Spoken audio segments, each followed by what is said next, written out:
moving on. We're going to move on to our next point, our next segment on the show. Trump's beef controversy. So, if you're an adult, you probably have realized this within the last few years, but food prices have been rough. I mean, everything's going up. There's a funny tweet on Twitter that I saw, and someone's like, the price of bread's only $5 and peanut butter is only this much, and he's like, inflation's not the issue.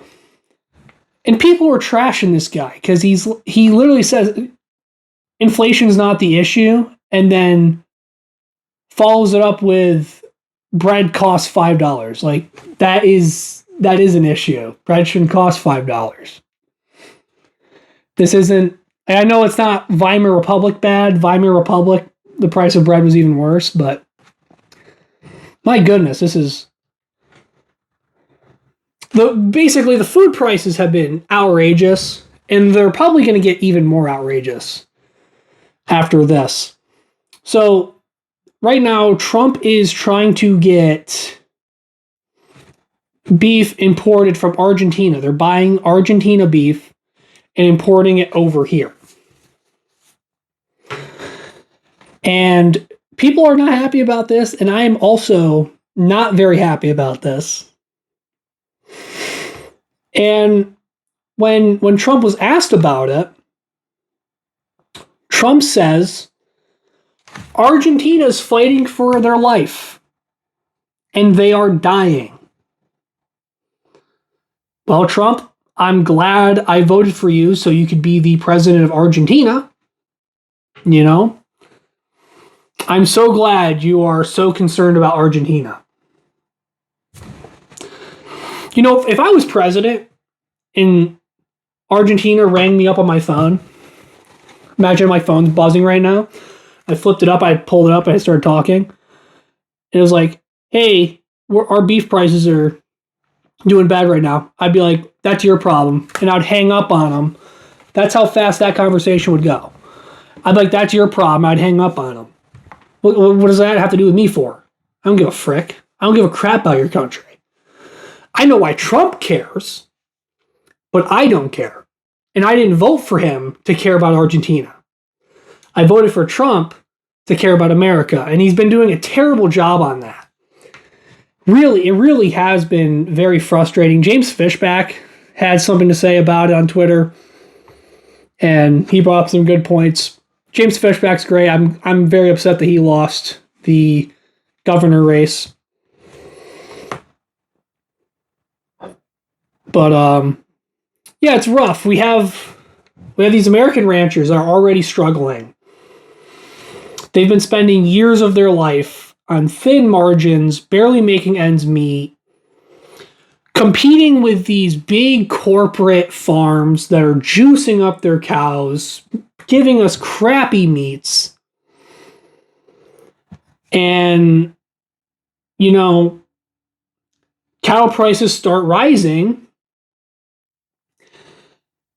and they're starting to get to a point where they can start maybe making a living again.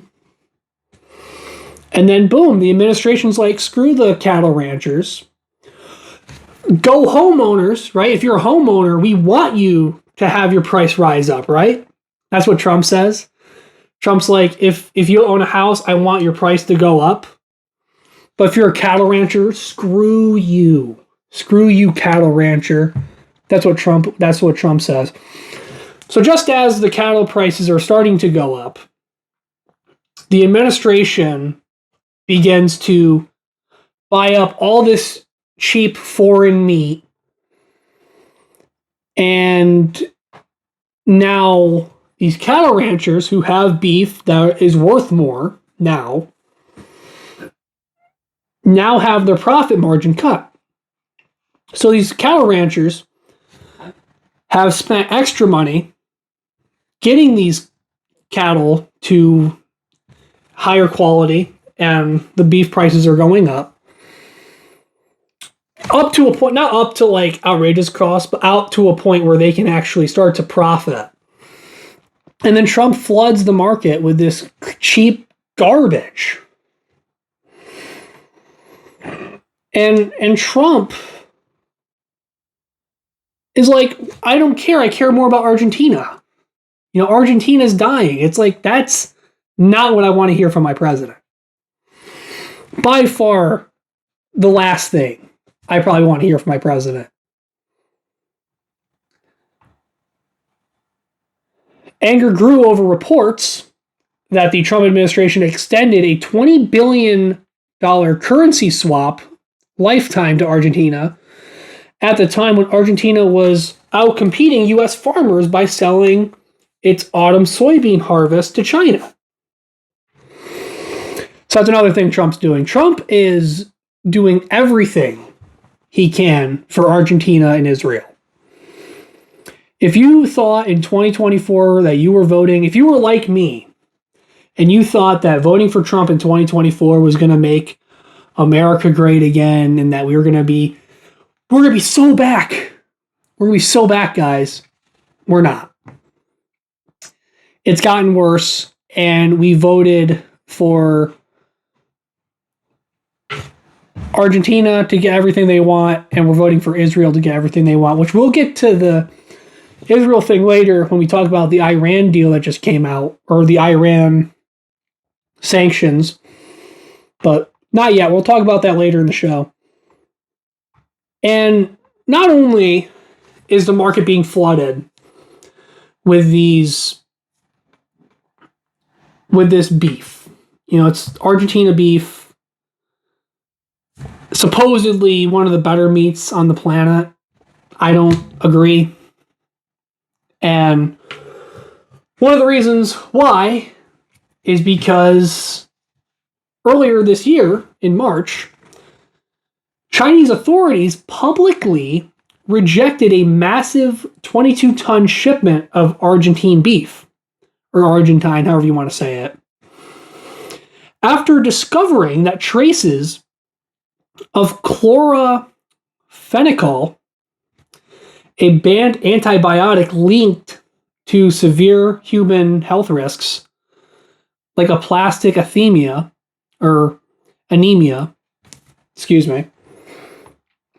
The news sparked immense anxiety among U.S. consumers regarding the lack of rigorous safety testing on imported meat. Excuse me. So, that's not a great sign either. Not only are good American cattle ranchers being screwed over, but now they're being screwed over by freaking potentially hazardous meat from a disgusting, almost third world country. I mean, Argentina is almost a third world country. I wouldn't. It's not a third world country, but it's not far from being a third world country. And I'm sure if it wasn't for Donald Trump, it would be a third world country. It's gross. There's also a USDA emergency recall. In August of 2026, a Florida-based distributor had to issue a Class 1 recall of nearly 30,000 pounds of raw boneless beef imported from Argentina. The meat had bypassed critical U.S. Department of Agriculture border reinspection protocols and entered a commercial distribution entirely unvetted. So a lot of stuff that isn't good. The NCBA, an independent livestock organization, or independent livestock organizations, have repeatedly warned that Argentina has a history of foot-to-mouth disease. They argue that importing massive quantities of uninspected trimmings possess an unacceptable risk of producing FMD